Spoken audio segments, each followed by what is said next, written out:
6 humans trapped by happenstance in dark and bitter cold. Each possessed a stick of wood, or so the story is told.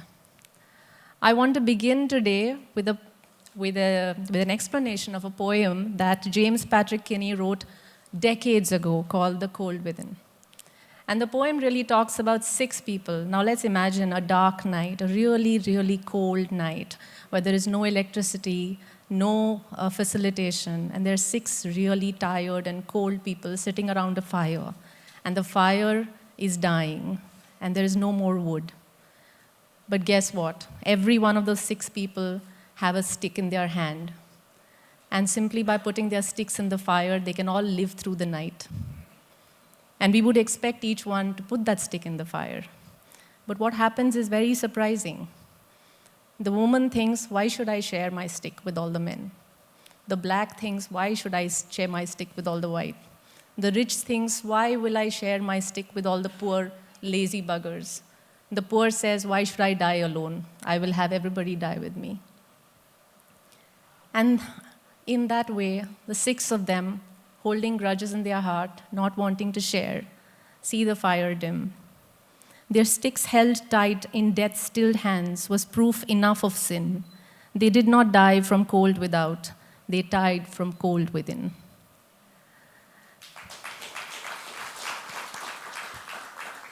While this is a very grim beginning, it was important to start with this because to me, to the Edelgift team, to the Hurun team, each one of you who's sitting in this room is a symbol of what happens when we have warmth in our hearts and we are willing to share that stick so that all of us can live.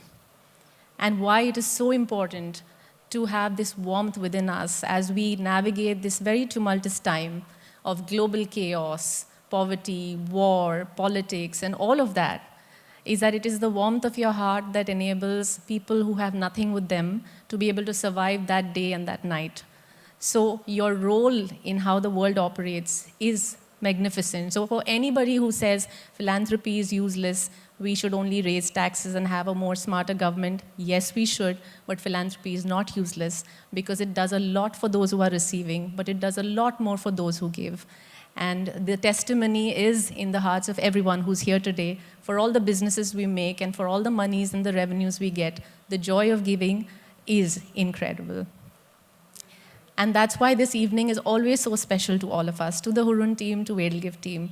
We had come together years ago in one meeting that I keep reminding everyone of again and again, where Anas and I met with our teams, and we said we don't do lists. Lists are not a great way. I mean, it's not good to say you're number 1, you're number 2, but the more we understood how Hurun works, and the more we understood that in this world today, unlike before, we do need role models. We need rankings to attract people who have not thought of this before, and that there is a method to this madness. There is a sanctity to this data. There are people who are voluntarily sharing data, and we have the ability to actually put this out and inspire those who might be on the brink of it or who might be thinking about it but who've never done it.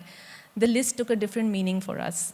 And Hurun and Edelgift have been partnering for years now, and we hope for years ahead to meet, to have folks like you join us and encourage so many people who might be sitting in their own rooms, scrolling through phones and saying, hey, why am I not doing this?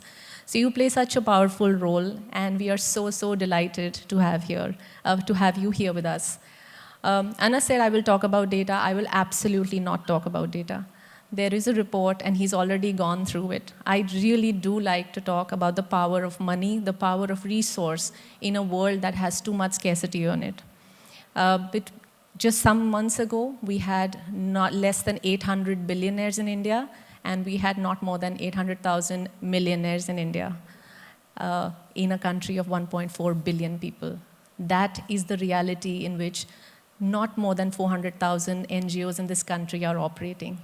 Your support, your understanding, and your collective or individual giving goes a long way in helping people survive. Edelgift's job for the last 13 years has been not only to build our own capability of giving better, we are a funder, but also to partner with whoever would like to give in whichever way. We have an advisory desk, we have a management desk. We don't care who gives where, we care how it is given and how are people impacted better. And for that, we go a long mile to ensure better practices are set up so that people can give with liberty and to places that really matter.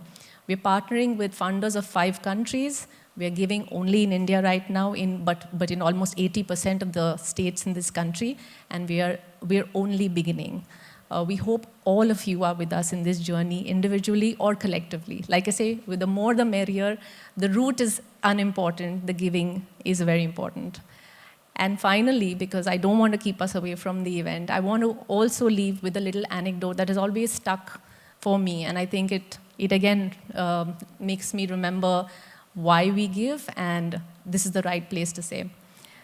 There were 2 boys who were playing, and these 2 boys were poor, they didn't have much, and then suddenly they saw this kid who came out from his house and took out a toy and gave it to his friend and said, "You keep it." And the receiver's joy was incredible, and they both hugged and they both ran to play. And these 2 sulking kids were sitting, and the first one said to the other, "Aren't you thinking, I wish I had a friend like that?" The second said, "No, I'm actually thinking, I wish one day I become a friend like that." So be the friend like that. You already are. Make more friends like that. Thank you and have a very, very good evening.